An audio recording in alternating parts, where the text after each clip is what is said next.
Bismillahirrahmanirrahim. Assalamualaikum warahmatullahi wabarakatuh.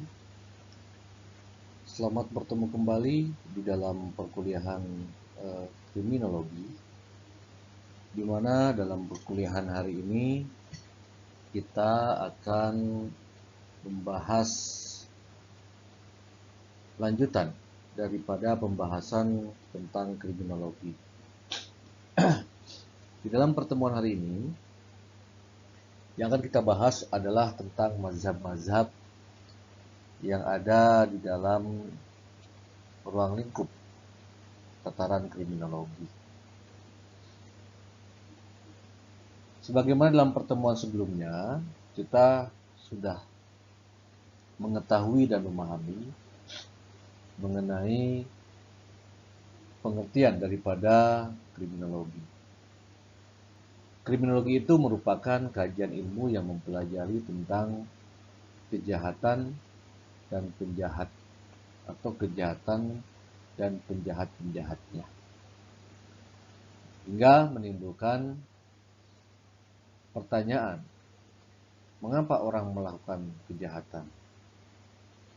Disinilah timbul suatu kajian dan analisis di dalam kajian kriminologi.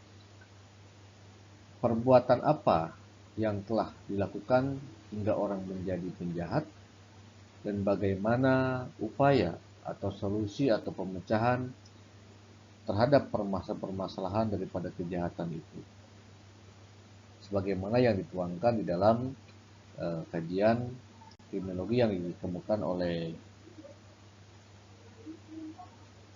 Yasmin Anwar dan Adang di dalam bukunya. Bapak Ibu semua, timbulnya kejahatan-kejahatan di dalam, sebagaimana dalam kriminologi di sini, tentunya kita akan dapat melihat dari beberapa mazhab atau beberapa aliran di dalam kriminologi. Di dalam aliran kriminologi ini dibagi menjadi 3 mazhab atau 3 aliran di dalam pembahasan mengenai faktor penyebab timbulnya kejahatan. Yang pertama adalah mazhab Itali, atau sering juga disebut sebagai mazhab antropologi, sering juga disebut juga sebagai mazhab biologi kriminal. Nah, mazhab Itali ini dikemukakan dan diprakarsai oleh seorang dokter, seorang dokter Cesare Lombroso, yang merupakan seorang ahli kedokteran forensik dari Italia, yang mengemukakan bahwa orang yang melakukan kejahatan itu dapat dilihat dari beberapa faktor. Nah, orang dapat dilihat dari beberapa faktor, sebagaimana hasil penelitian yang telah dilakukannya terhadap lebih kurang 350 orang narapidana yang diteliti, sehingga Cesare Lombroso di sini melihat bahwa terhadap orang-orang yang melakukan suatu kejahatan itu dapat dilihat dari beberapa faktor. Yang pertama, kita dapat melihat daripada keadaan fisik. Nah, keadaan fisik daripada si pelaku tadi, si penjahat tadi. Nah, Cesare Lombroso mengemukakan bahwa ciri yang memiliki keadaan fisik inilah yang dapat dikatakan sebagai penjahat, atau diindikasikan dapat melakukan suatu kejahatan. Seperti halnya apa keadaan fisik yang dikemukakan oleh Lombroso di sini, yaitu seperti halnya dahinya yang miring, kemudian keningnya yang menonjol, kemudian matanya kecil, kemudian juga rongga matanya besar tapi matanya kecil, kemudian juga rahang yang menonjol ke depan, rambut keriting, kemudian lubang hidung yang terlalu besar. Keadaan fisik yang dikemukakan oleh Lombroso. Nah, kemudian yang kedua adalah keadaan kejiwaan atau keadaan psikis. Nah, yang mana keadaan psikis ini salah satunya adalah mereka-mereka yang melakukan suatu perbuatan dengan cara kejam akibat dorongan emosional, ya. Kemudian perasaan sakit yang kurang pada saat menerima suatu pukulan. Kemudian dan tidak ada rasa menyesal apabila dirinya telah melakukan suatu perbuatan yang merugikan orang lain. Dan juga tidak mengenal agama. Ini masih banyak faktor psikis yang mempengaruhi tentang seseorang menjadi penjahat menurut Cesar Lombroso. Nah, kemudian dilihat faktor yang ketiga dari keadaan tabiat. Orang dapat melakukan kejahatan itu dilihat daripada keadaan tabiat. Contohnya adalah suka main judi, suka minum minuman keras yang mempengaruhi si orang tadi untuk melakukan suatu kejahatan. Itu contoh-contoh kecil di dalam penelitian yang dilakukan oleh Cesar Lombroso terhadap seseorang yang melakukan suatu kejahatan. Nah, hal ini pun hasil penelitian yang dilakukan oleh Cesar Lombroso terhadap faktor penyebab orang menjadi penjahat ini hingga dibuatlah dalam suatu buku Le Homo Delinquente yang menjelaskan tentang faktor-faktor orang menjadi penjahat. Nah, kemudian juga Cesar Lombroso di samping faktor yang tiga tadi melihat juga bahwa orang yang menjadi penjahat itu memiliki faktor bawaan sejak lahir, atau dikatakan sebagai faktor keturunan. Sebagaimana di dalam teori yang dikemukakan oleh Cesar Lombroso, hipotesa atavisme mengemukakan bahwa orang yang menjadi penjahat itu memiliki faktor bawaan dari sejak lahir. Dan dilahirkan sebagai seorang penjahat. Namun, kelahiran ini pun dikaitkan dengan memiliki bentuk-bentuk atau ciri-ciri fisik sebagaimana yang dikemukakan di dalam keterangan tadi sebelumnya. Nah, hal ini melihat kepada faktor hukum alam yang dikemukakan oleh Lombroso. Cepat atau lambatnya suatu peristiwa kejahatan, maka hal itu akan dapat dilihat dari faktor-faktor yang tadi dikemukakan. Pendapat Lombroso tadi, tidak semua para sarjana menyetujui daripada apa yang dikemukakan mengenai bentuk dan ciri fisik ataupun ciri-ciri daripada orang melakukan kejahatan. Akan tetapi, Cesar Lombroso memiliki murid. Cesar Lombroso memiliki murid yang bernama Enrico Ferri, yang dikenal dengan mazhab biososiologis.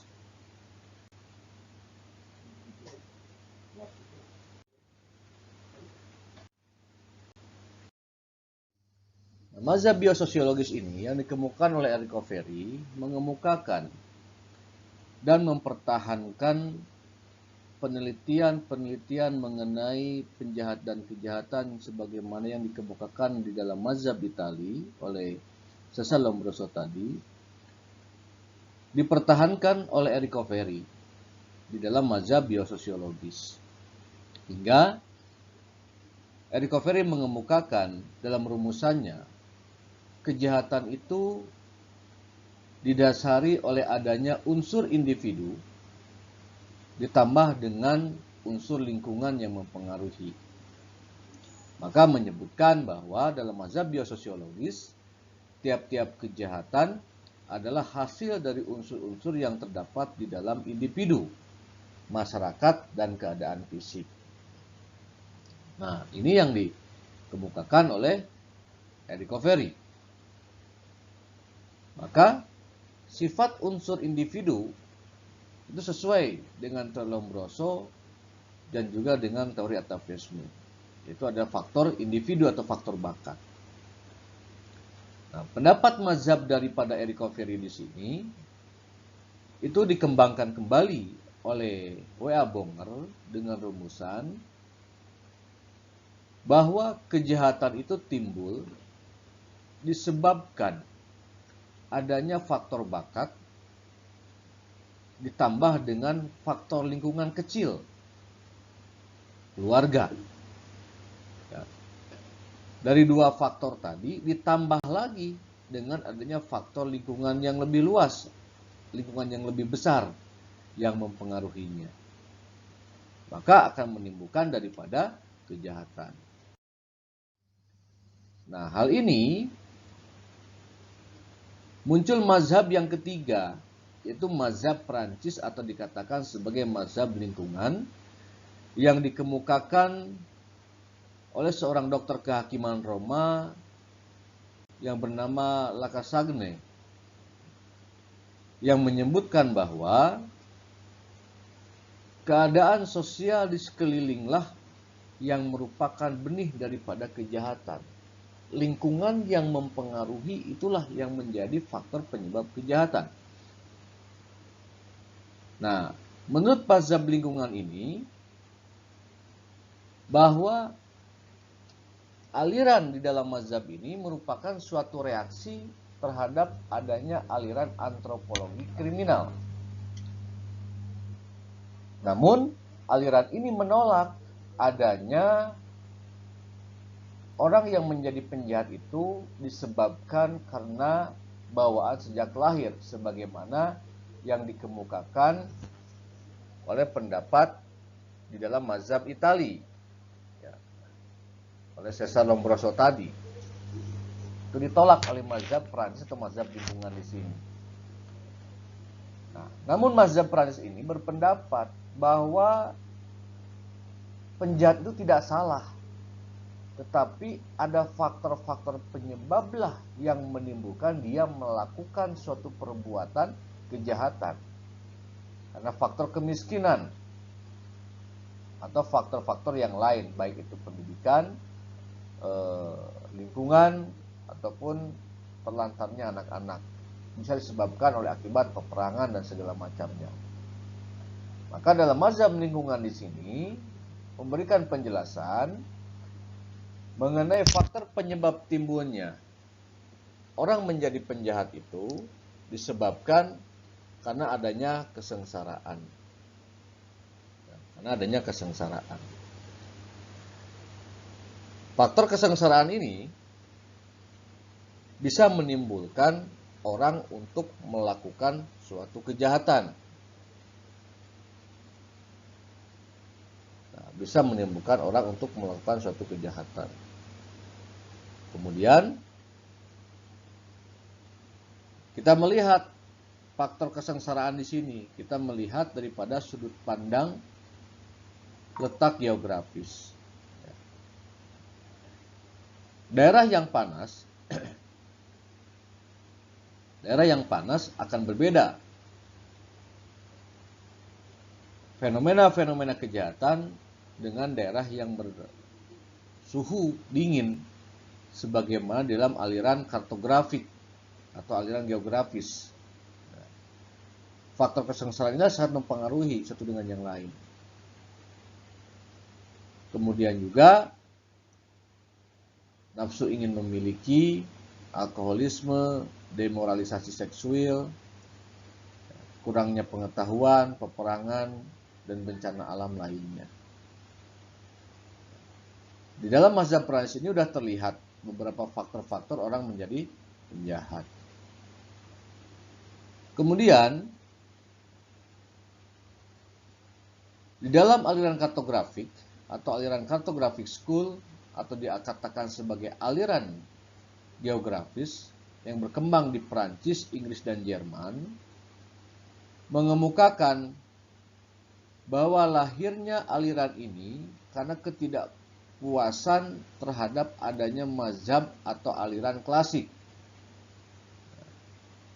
Ketidakpuasan terhadap adanya mazhab aliran klasik, yang mana di dalam mazhab aliran kartografik ini dianut oleh Quetelet dan Guéry,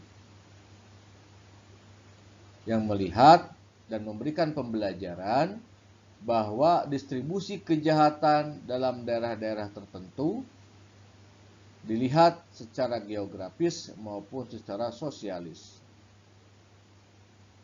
Nah, di sini aliran kartografik atau aliran geografis di sini hanya meneliti sejumlah kriminalitas secara umum, melainkan melakukan suatu penelitian dan penyelidikannya tentang juvenile delinquent serta mengenai kejahatan profesional,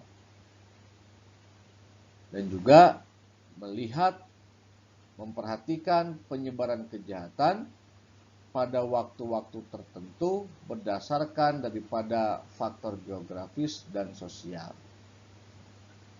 Nah, di dalam mazhab Prancis ini juga, kembali tadi ke dalam mazhab Prancis, akan dikupas mengenai kejahatan hasil daripada peniruan.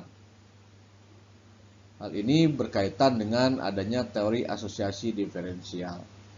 Nah, hal ini akan kita bahas di dalam slide yang akan datang atau slide selanjutnya mengenai teori-teori di dalam kriminologi. Demikian rekan-rekan semua pembahasan daripada perkuliahan atau pembelajaran kriminologi mengenai ketiga mazhab secara singkat ini. Semoga bermanfaat bagi kita semua. Jangan lupa selalu bahagia. Saya tutup.